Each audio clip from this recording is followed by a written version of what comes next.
What is going on, guys? Welcome back to the channel for the super quick video, and today we'll be talking about one of the new features this year, shot timing release time settings.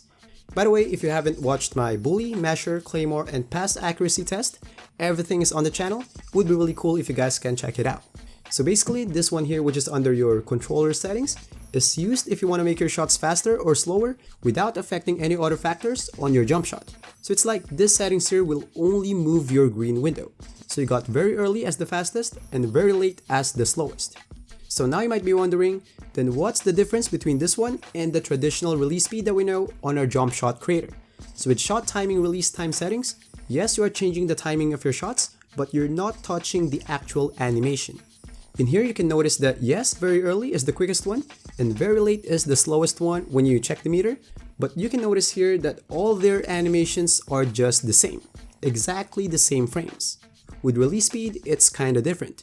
If you make the shot slower, the actual animation will be slower as well. In here you can notice that the slowest and the fastest one on a similar jump shot will have noticeable difference visually.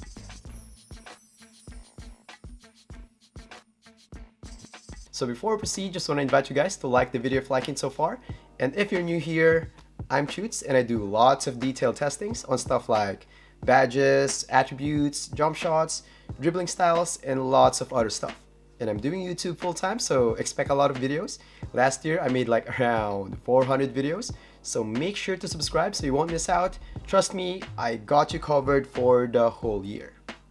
So now going back, you might be wondering now, so what if the animations are not touched by shot timing release time settings? That's a good question. Touching the animation means element like shot coverage will be affected. In here I tested very early and very late on your settings and there was no difference. Don't mind that small gap, that's too small. Slower shot even had better coverage. I believe that's just margin of error.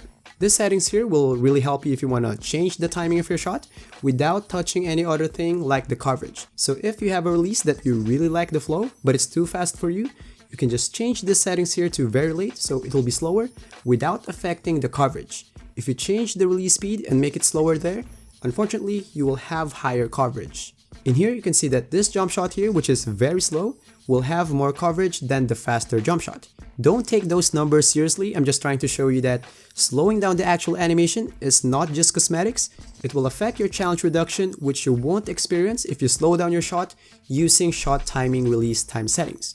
And by the way, you have to keep in mind, if you're shooting without the meter and you change the settings here, it means you're changing your visual cues as well. So for example, let's say if this is the point where you release the shoot button usually, changing the settings to faster speed means you have to move this cue some frames before this. So now for the recommendation, of course this one here is personal preference. There are some people who want their timing as fast as possible, and there might be some people that will change their settings to slow down the timing.